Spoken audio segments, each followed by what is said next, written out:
Thank you. All right, everybody, can we get applause for the 3 minutes in?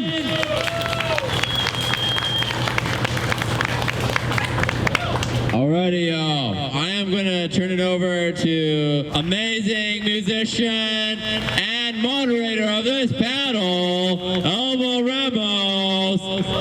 The homeless issue is something that America has been stricken with for many, many years. It's not one administration. It's not two administrations. It's a failure of the U.S. government to do anything about it for many, many years. It's not that they don't care. It's more that they're driven by the amount of money and the that we have in deficits. 1980, when Ronald Reagan took over, we had cities receiving 23% of the financial aid from the U.S. government.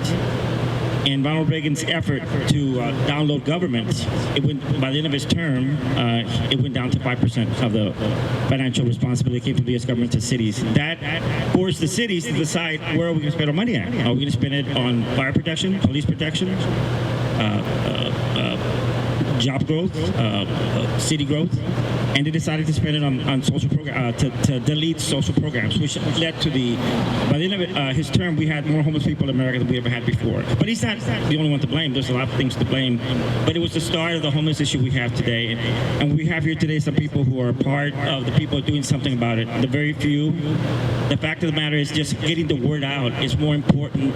It's just as important as doing something about it, because a lot of people don't understand how big the issue is becoming. We see it in San Antonio here and there, but if you go to major cities like Chicago, Los Angeles, New York City, you see it everywhere. You can't go anywhere. Even DC is stricken by homeless people all over. If you go to DC, right outside the Capitol, you see a lot of homeless people.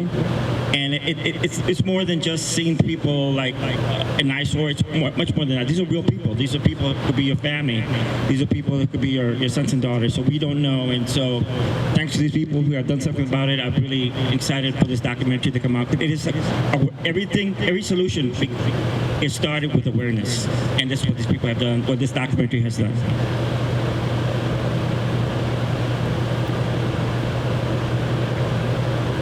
Hi folks, can you hear me? It's me, Becky again. Exposure, absolutely. That's what this is about, and making sure that we're walking with our heads up. I think I alluded to that before, the eye contact. Talking about it. There's so many taboo topics out there, and this is one of them. I don't know exactly what the numbers are specifically here in San Antonio. Maybe you do, Pat. But all I know is from what I see and what I experience when I'm out there. When I'm out there on the streets, when I'm driving, I'll tell you in the years that I've been out there, I look while I'm driving much differently than when I did before. Under bridges, little culverts, and little campsites, and your awareness, again, that exposure is very eye-opening. And I challenge all of you to keep your head up, make the eye contact, and look around you. Don't be afraid.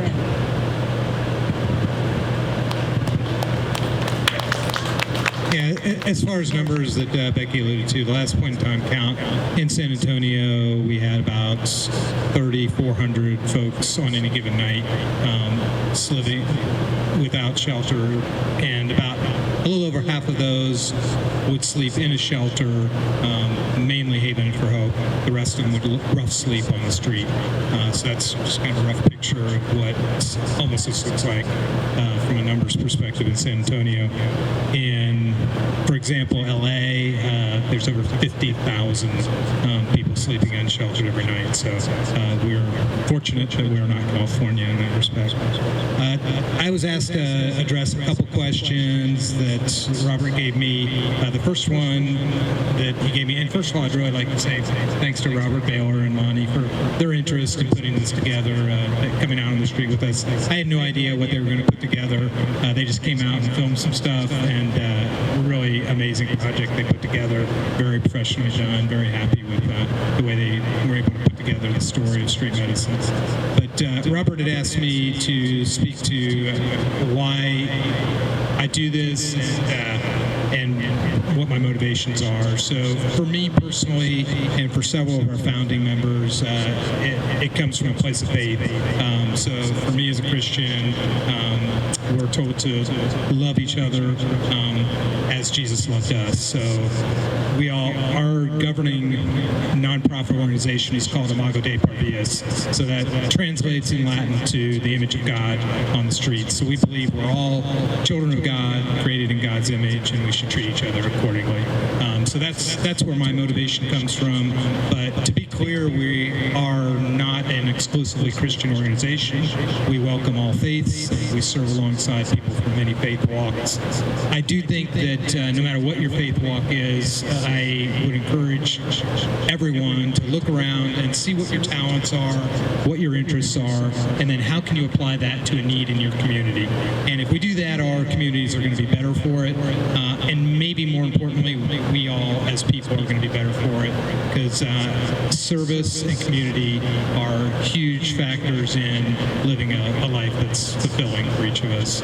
So I just encourage anyone of any faith to consider how they might go about that, using their talents in the community around you, because there's a lot of needs in a lot of different ways. You said something really interesting a while ago. You said that sometimes we drive our cars without looking what's around us.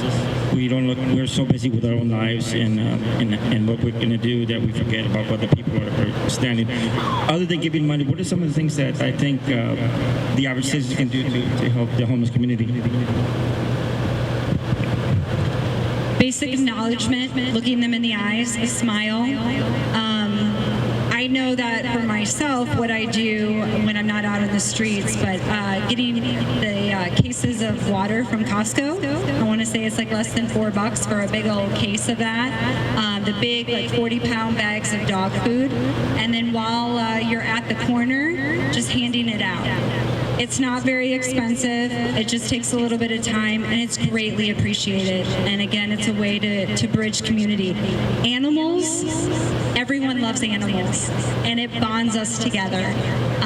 A lot of times when I'm out on the street, I will acknowledge a pet that's there, and immediately acknowledging the pet or asking the name, you start building that relationship. So just again, starts with looking someone in the eye.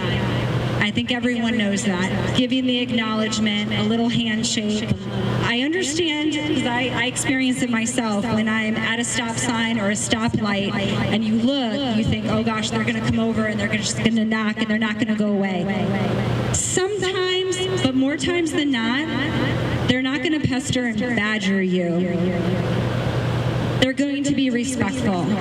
And it's amazing how many times I'm out in the street and I feel that bonding and that relationship just because I take the time to say hi, to wave, or to acknowledge their pet.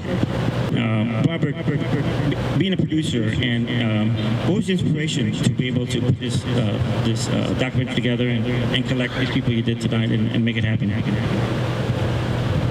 So I feel passionate about this because this is a practical question for me. While I've never been out on the street, luckily, I have slept on many couches and been homeless, essentially. I've had it where people I've thought that cared about me forgot me. So for me, this question, this story is very personal to me. I feel like no one should be forgotten. And every time I see someone, no matter who they are, on the street, I feel like that's me. That's just me in another life. It's me in another circumstance. That's why I had to tell this story. That's why I had to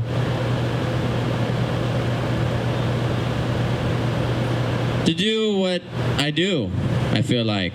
That's what honestly makes me get up every day.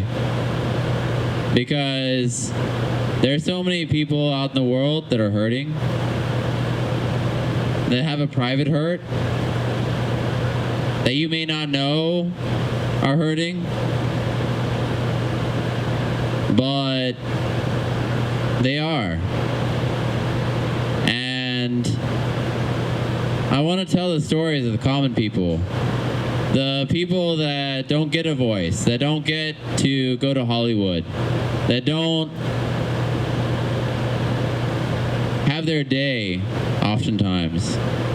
And I feel like that's my role in life. So yeah, that's why I told this story. And it's not because I want to be seen as, you know, oh, this good person or whatever. It's because this is a practical question for all of us. All of us are one paycheck away from homelessness, most of us, really. So I think that I want to inspire others to tell their stories, because I know each and every one of you have stories to tell that get overlooked, that aren't the glossy, superficial, screen deep stories that we often hear. And that's what I want to tell. And I want to inspire each and every one of you to start telling those stories. I know one of the questions that was asked for me was about mental health and homelessness. And so a lot of times if someone is already struggling with mental health before they become homeless or before they're experiencing homelessness, it just exacerbates that mental health.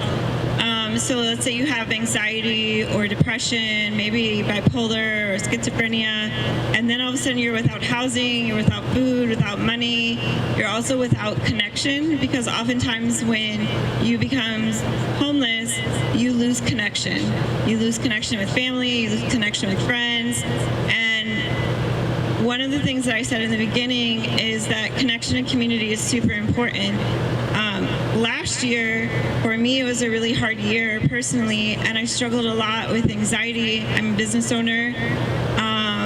I provide therapy to people on a daily basis, but I struggled with my own anxiety, and if I would have become homeless at that time, my anxiety would have become worse than it was at the moment last year, where I was struggling with anxiety and waking up and having to do the coping skills that I teach people, and then showing up for people, right? And helping them work through those things. But also one of the reasons that I don't have the same circumstances that maybe some other people have is because I have a really good community of people that are very supportive of me, and I'm very connected. And so I know that community and connection is super important. And again, oftentimes when someone becomes homeless, they lose community and connection. And when we lose community and connection, we don't have support that we need. And the mental health that comes with homelessness, anxiety, depression, sometimes substance abuse, you need community and connection to work through those things. I worked through anxiety because I had community and connection. Yes, I had a therapist. Yes, I had these different things, but I had community and connection with people that supported me and helped me. And if you imagine being on the street and having no community and no connection, or anybody that can help you figure out how to work through the systems, the bureaucracy of the systems, waiting, continuously waiting, having to fill out paperwork that you don't understand, because I have my master's, I've been in this field a really long time, I've filled out paperwork, a lot of paperwork for people, but it's confusing. Or having to call the Social Security Disability Office and find out why someone got denied, what was missing. Oh, I just needed a document to say that I was released from jail, but why didn't you tell me that before? And now I have to wait another 60 days. And you didn't know to ask that question because you wouldn't know that information. So I think there's just a lot of missing pieces, and it's difficult. And I get frustrated, again, as someone who I've been in this field for 13 years, and I'm really good at what I do. And I'm a very strong advocate, but I get frustrated with paperwork, with the bureaucracy, the systems. And if I get frustrated, someone who hasn't been part of the system before, doesn't understand it, it's difficult, and more than difficult, it's impossible to work through if you don't have someone supporting you. And there's not enough support to help people work through those things. When I was working through my anxiety, I had support. I had friends. I had just people that were supporting me to get me through all of those things. But I wasn't homeless. And if I was homeless, it would be much harder for me to work through that. So I think that on top of all the other barriers, that is something that is very difficult. There's nobody to talk to. Like I said, I do provide street therapy. Provide that space for people to talk and be able to find solutions for things that they're struggling with. And it might not be housing, because housing isn't a tomorrow thing. It's not like I can just sign you up and tomorrow you're going to get housing. So we're really working on solutions to empower you, to help you see and feel worth again. And when you see and feel worth again, then you can start working towards other things, which could be like an ID, it could be getting benefits, it could be just asking for help. And so I think focusing and working through mental health is really important when someone's experiencing homelessness. And that's my answer to that. And I have a question for you. I think one of the biggest stereotypes we have in America about homeless people is that they're all mentally ill, they have mental issues, which is not the case. We have many different factors involved in people becoming homeless. The job market is not what it used to be as far as paying what it should be paying in order to pay. We have situations all across America where the rent is outrageous. So with it is high, and The rent is too damn high. but I'm sorry, but I have a question for you. What percentages do you see out there of people who actually have mental illness versus those who don't? And what do you? I don't know that I can provide you an exact number, but I would also say people saying that it's mental illness that is causing homelessness, I don't think that that's true. I think one of my friends has a really good picture, and I wish I had it here with me, but it says dig deeper, right? And there are systematic things that are in place that are there that continue to cause homelessness to exist. It could be high rent, it could be racism. There's all kinds of things. So I think there's more than just mental illness. And then I also think that saying mental illness is it's a stigma. I told you that last year I struggled with anxiety. It doesn't mean that I have anxiety today right now.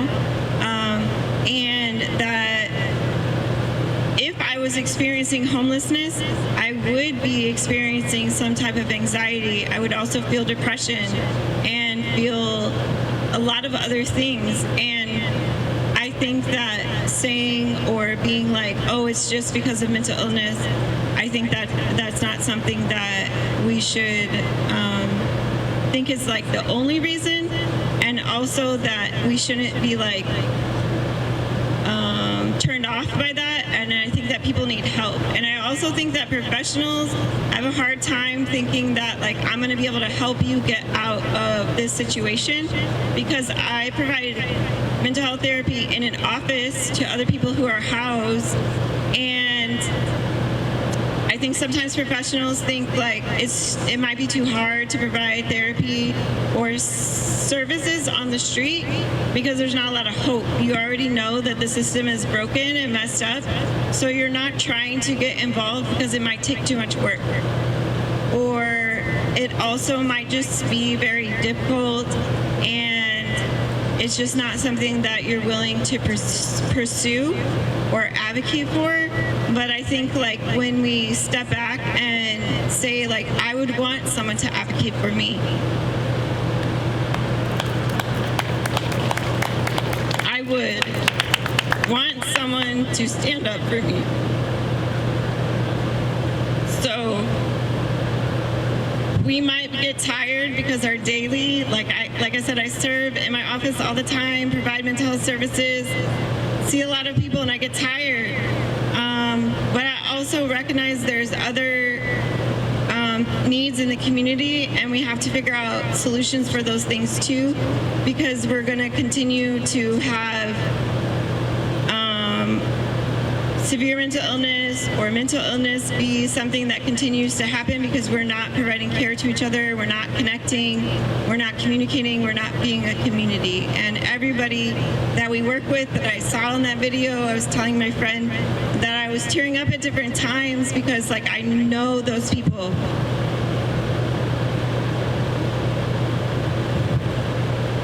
And they're part of our community. And they're part of us. And if they're doing well, then that also helps us. And so when I'm doing well, other people are doing well. When Robert is doing well, other people are doing well. And so we have to also see those things, and I think that's really important. So Baylor, what made you interested in taking on this project? I know you're the director, the cinematographer, and one of the editors. What was it that you took on this project, and what made you really feel like that this project was something that a story that you could tell? Hello. Yeah, well, without Lonnie, he's my right hand here. He was there with basically every minute. So technically, I'm an anthropologist. So when it comes to documentary, it's kind of like a niche skill set that I think gives me an advantage of telling that emic perspective of these people without actually overstepping your bounds as a filmmaker or anything like that. And so this is actually my 5th professional documentary, and I think this one's the one I'm most proud of, just because this is the one that almost really felt real in a sense. Like a lot of the other ones were like educational or informative. This one was like actually out and about on the street, boots on the ground style, which I think is really important, especially for something called street medicine. You kind of have to be on the street. We watched a documentary a week before we finished, and we were like, we got to change our intro. We got to change this because a lot of homeless docs kind of feel like class tourism, and I kind of try to disingenuous. Yeah. And so we kind of we have to highlight the doctors, but the voices of the unhoused are more important. A lot of the criticism we got was like this is very good at being objective. A lot of docs, like one doctor on an email chain I'm at with Amy, he's like, this is very good because a lot of docs try to highlight the doctors as heroes. Not that they're not, but they're doing something that they shouldn't have to do. And I think that's kind of just something to highlight and kind of bring forward. I didn't forget about you at all. So, sorry about that. I wasn't trying to minimize your role. Similar question, honestly, especially, what was it like editing this documentary? I know that there's a lot of footage, and, as a producer, I got to see a lot of it. What was it like on editing the documentaries, telling the story? What is your view? Mic check. Hello. Okay. I had joined in this maybe 2 weeks into it. We were doing this for a couple months, and I didn't know what I was getting myself into, actually. This is the first doc that I've ever made, so just trying to be as supportive as I could, but at a certain point, it was like we're at a point where there's so many stories, and every single story felt just as important to tell as every other story. And once we hit that hour, we were like, the chasm was just too big, and I watched the doc. We watched it over and over and over, and it still felt like we were only scratching the surface of everything. So it was, and then about going through the footage, it was just like a lot of the stuff was intense.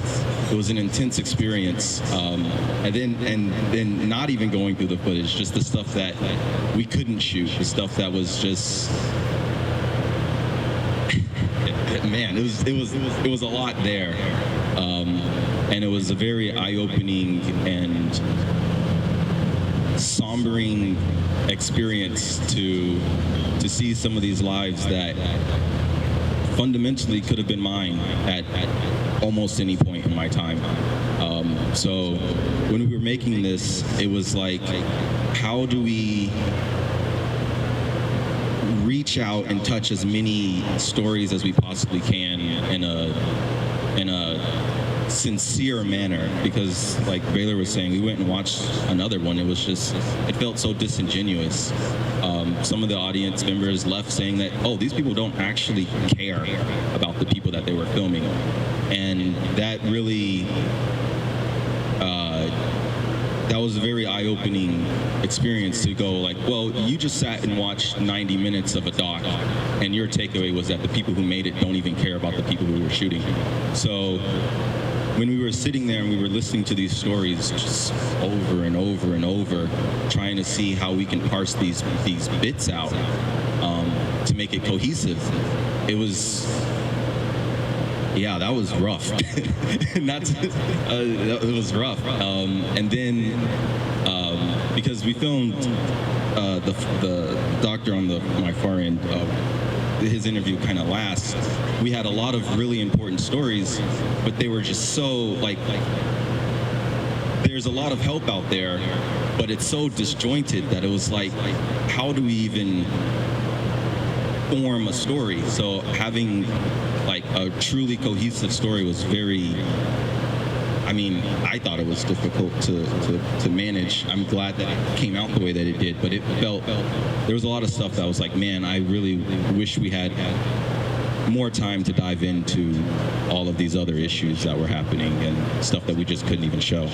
Well, one of the things that I really want to give both of y'all really due credit for is how y'all are very good at being very conscious and respectful for how you tell a story.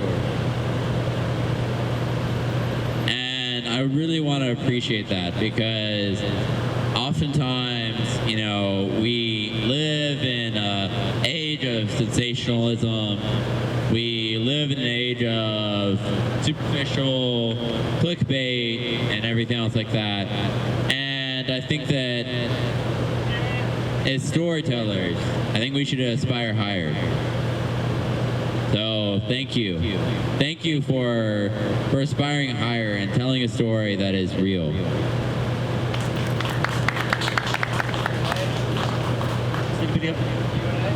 Does anybody have anything else? Q&A. Any questions out there? Any members of the panel? Q&A time. Can you come up here? Right here? Here.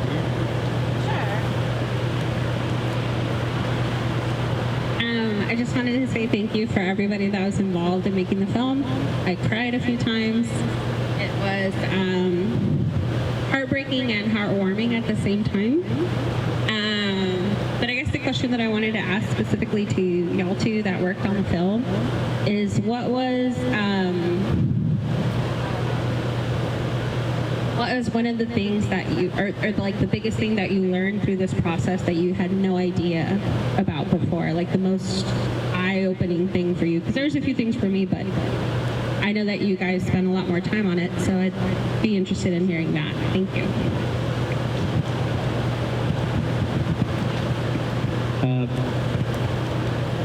Learn. This is an interesting question because a lot of at least with planning interviews and such, it's not so much, oh, we're listening to the questions, but like it's more, what can we ask from this person to this person? I think one of the biggest ones is the bureaucracy of homelessness. It's a lot of paperwork for people who don't do paperwork. I guess that's just part of the ride. But that one's kind of eye-opening. The fact that there's actually a lot of programs to help, but no one knows or how to get involved or what to do, or really just the vagueness of being, unhoused is even if there is help, it's just so vague. Like, what do you do? Where do you go? How do you do this? No one actually knows. You can't just Google, I'm homeless, help. What do you? It's just unknown. I don't really know. Yeah, for me it was more like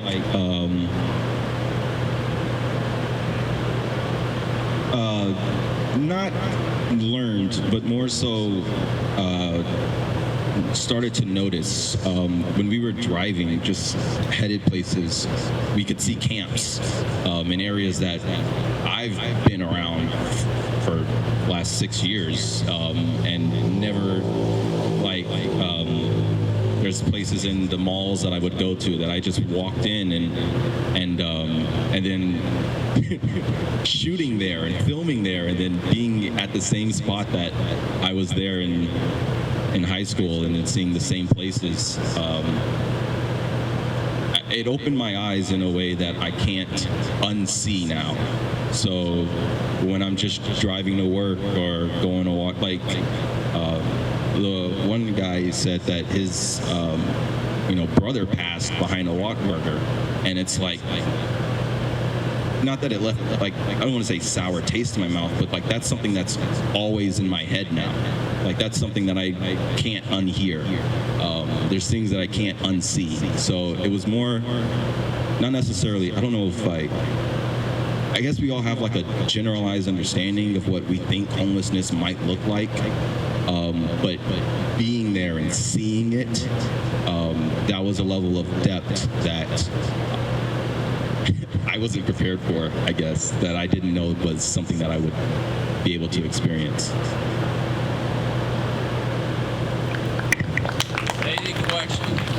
Amazing question. Does anybody else have any more? Blue, thank you. I have another question for the filmmakers as well, specifically for the editor. You said a lot you had to leave off of the film, which I understand, lots of stories. What would you say is the most important or intense story? I don't know if you don't have to share if it's too graphic or whatever, but what was something that you felt you wish you could have put in maybe, but you weren't able to for time or whatever?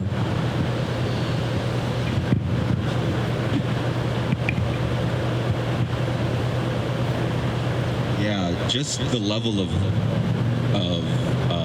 graphic imagery. There was a lot of things that we weren't even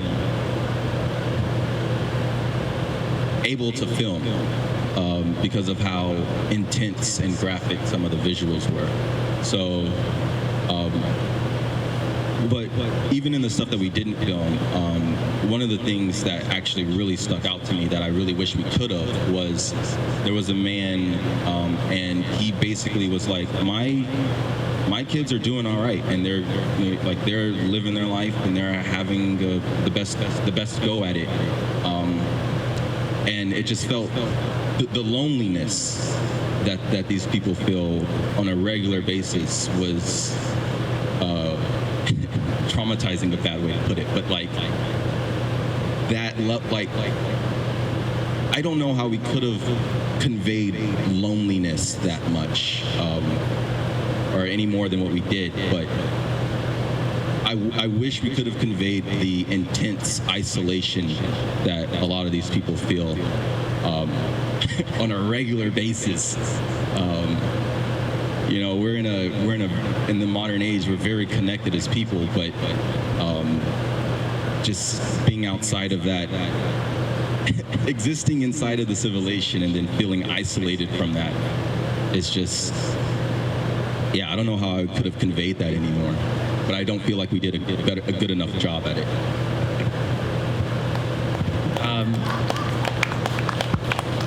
I guess one of the things to take note is that this film is specifically from the medical perspective.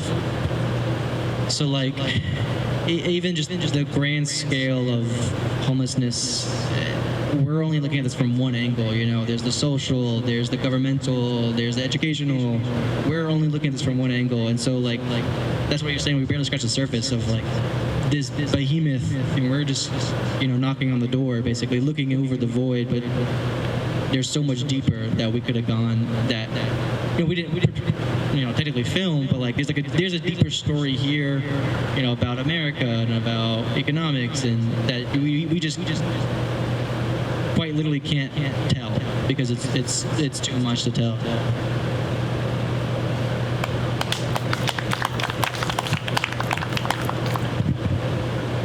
Alrighty, Baylor, I'm going to take up that challenge on telling that story, but that is for the future. But yes, there is another question. So yes. Each of you have very different roles here. How do you each measure success?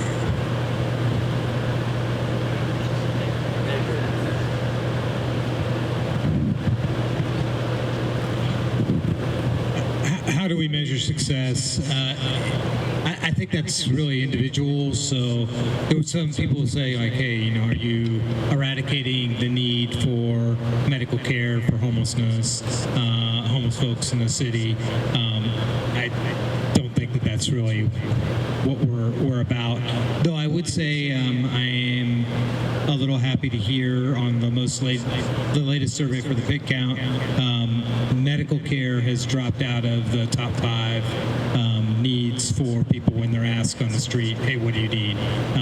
5 years ago it was medical. I don't know. It's not us.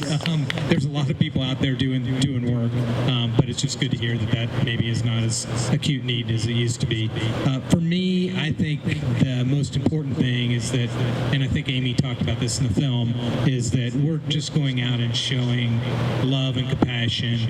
That's what folks need more than anything. And if we can do a little bit of medical care in there and help them along the way, get plugged into social services, that's all wonderful. But the most important thing we do, I think, as human beings is connect with each other, take care of each other, love one another. And this group of people especially is probably the most in need of that in our community. So if we can demonstrate a little bit of that, that's success in my mind. Yeah, that's a deep question. For me, it's at the end of the day knowing, did I do my absolute best? My Monday through Friday, my real job is in a clinic setting. Did I take the time to really connect with people, try to educate within time perimeter, of course, but laying my head at night and knowing that I truly care and did my best. It's the same in the street.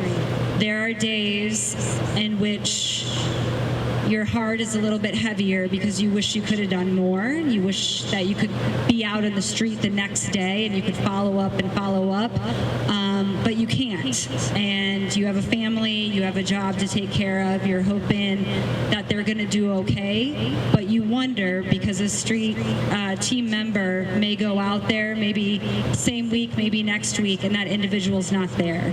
You don't know where they are. You don't know what's happened. And you have to accept that's part of the game, that's what you do. And the reason on the medical side I became a provider was because I truly care. And the day that I stop caring is the day that I won't do what I do. But it's in me. You'll see me. And I want to do the best that I can, day in and day out, professionally and personally. Does anybody have any more questions?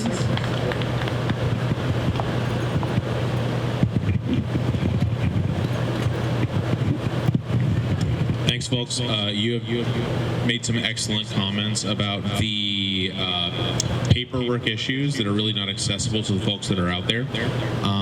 If you had some feedback for any number of the departments that are involved in this, the city departments, Department of Human Services, SAPD, for better or worse, what about the processes and procedures that you've seen them doing when you kind of work with them, in the field? What should they change about that, or what would be the top line thing that you would like to see them do?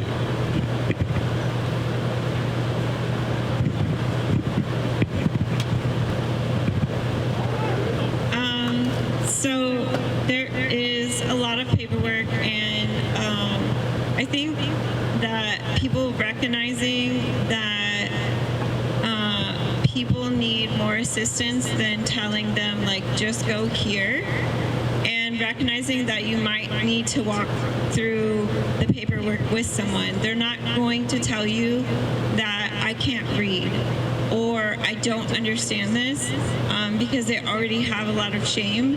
And so instead of telling you that, they're just going to stop.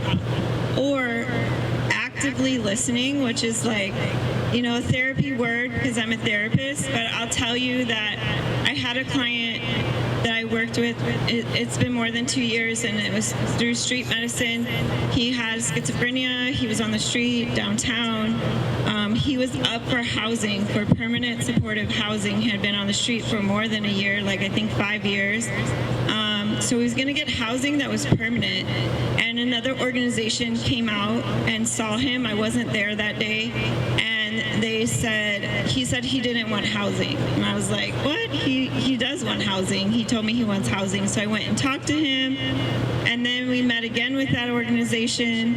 And then they allowed me to help him go look at apartments. We went to go look at an apartment. He was like, this is nice. But as we were walking to the car, he said, I don't want to go to that apartment. Let's not talk about this. And I said, oh, why? I thought you said it was nice. He said, I don't want to talk about it. I said, okay. So we rode back in silence. And then I saw him again the following week, and I asked him, hey, can we talk about housing? And he said, I really want to live downtown because this is where I know. You took me somewhere I didn't know. And so I said, oh, that's fine. It might take us a little bit longer to get you housing downtown, but we can look for housing downtown. Like, we don't have to just quit and say, I don't want housing. Like, I'm going to listen to you. I'm not going to put you somewhere you don't want to be. And so I think it's like actively listening to people as well, and paying attention when people are saying, like, want help, but then maybe they like come back and they're like, never mind. Like, take some more time to explore, why is that a never mind? Is it because you don't know how to fill out the paperwork? Is it because you don't have a ride? Is it because you want to be closer to the area that you knew? And he knew that area. That's where he walked, and he's housed. He's been in his apartment for over 2.5 years now. He's connected in the community. He goes and sits in the same spot that he used to sit, walks in the same area, but at nighttime he has a place to sleep. And that's where he's comfortable, and that's okay. And I don't have to make decisions for him, and I don't have to tell him he has to do something. So I think that is also part of the piece that's missing, is like not deciding that I'm going to make a decision for you and that you need to be housed. Like, focusing on what is it that you want right now so we can meet that goal. So success is looking at that client and saying, what is it that you need today? Tomorrow, next week, how can we meet that goal? I might be thinking about housing for you, but that's not something you're thinking about. So let's work on meeting those goals that you're wanting. I know there was someone else I worked with that was like, I just don't want to dumpster dive anymore. Okay, let's work on getting you some food stamps. And how do we do that? And we need to fill out paperwork, and helping them work through that process so they can meet that goal. That is success. Maybe that person never gets housing because that's not something that's their goal. That person did end up getting housing later, but it took a whole year before they got housing because we went through all the success that they needed to go to then get to the step that they were good with getting to housing. And then there were many barriers after they got housed because they had been on the street for over a decade. So I think like not deciding for the person what they need. And I think that is something that's super important. And then also walking through the steps with them. When I work with people, it takes a lot of time because I walk through all the steps with them. Because also sometimes I go to places and people are rude. They're rude to me, they're rude to the client. And so it's like, okay, hey, it's okay, let's work through this. Yes, they're being rude, but we're gonna get help and I'm here. And we're going to work through this. We're going to fill out this paperwork. We're going to take this step, and we're going to do this. And we're going to sit here, and we're going to ignore this person that's being rude. Maybe they're having a bad day. Maybe X, Y, Z. I don't care. But you and I are going to just focus on what we came here to do. And so bringing people back to their goals on this is what you said you wanted, and this is what we're here to do. I don't care what this other person is doing over here. We're going to do this. And helping them stay motivated on what they said their goals were, not the goals I make for them. So I think there's a lot of times struggles because agencies or other organizations try to make goals for the person, but we have to make our own goals. We're not going to do things that we don't want to do. And that's the same. So I think that's that.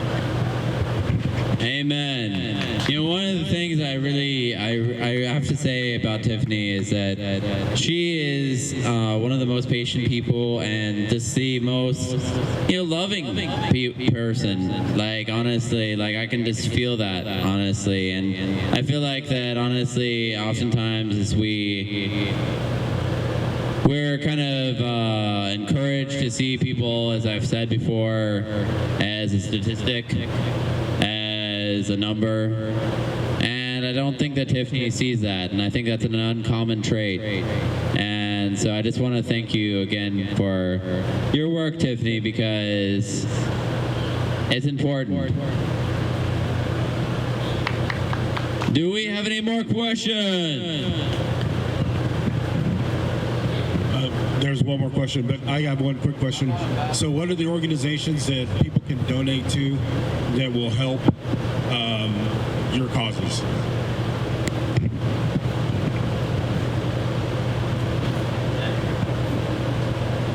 So we are a nonprofit, and on our website at streetmedsa.org, there is a donate button. We're somewhat conflicted on getting resources. Like, certainly we welcome donations, and we're still trying to figure out exactly how we want to grow with that, as I touched on in the video. Other organizations that we work with that do very good work as well. SAM Ministries, that's a consortium of faith-based organizations in the city. We work very closely with them. They do outstanding work. And Town Twin Village, we work with as a Housing First Coalition out on the east side. Those are other organizations that do really good work. Habitat for Humanity is working, obviously, trying to improve housing for families in the city. So there's lots of different organizations, and it kind of depends on your heart, what part of the problem, the issue you really want to address. But those are certainly some organizations we work with. I would say Corazon Ministries as well does a lot of harm reduction for people dealing with substance abuse. Oh, yeah, Our Father's House with Cindy Gonzalez. She gives us a lot of referrals. And the Travis Park Church, Methodist Church, they run a clinic that we refer a lot of people to when they need more established care, medicines, pharmacy services. They do outstanding work as well. Christian Assistance Ministries, GAM, downtown. So Salvation Army. Yeah, there are a lot of organizations that do good work, and I really don't want to necessarily single one out. I would say find your heart and see what seems to appeal to you the most. But those are definitely some organizations that work with homelessness that we partner with that do good work. Anybody else? So basically what Patrick is saying is donate to San Antonio Street Med SA.org, correct? Right? streetmedicine.org. Definitely, please donate. They do incredible work. We're going to have one more question. I do want to ask one last question as well myself, but I'm going to let Kellyanne go. Yes, thank you. My name is Kellyanne. I wanted to say thank you again for the film.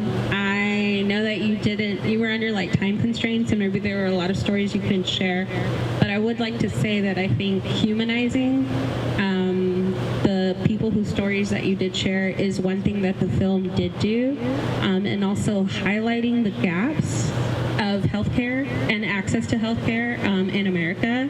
And so I feel like this film actually covers a lot of issues that maybe we're not just facing here in San Antonio, but all over the country for a variety of reasons. And so the question that I wanted to ask is, what's next for the film?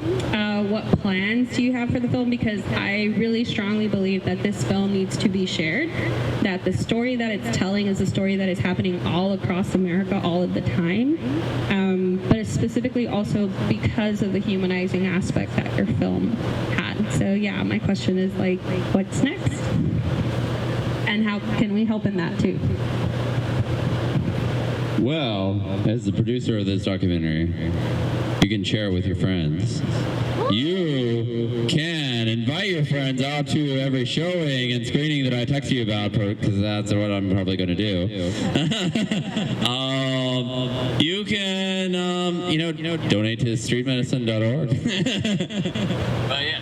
I also think that since this has come out, and this is the first showing, but I haven't got to tell him yet, but I've reached out to a couple universities that I work with for interns, for educational purposes, outside of Texas and within Texas, universities that I've worked with or I've gone to for school that are very interested in having this come to their school and talk about it and teach, because I think that's a very important piece.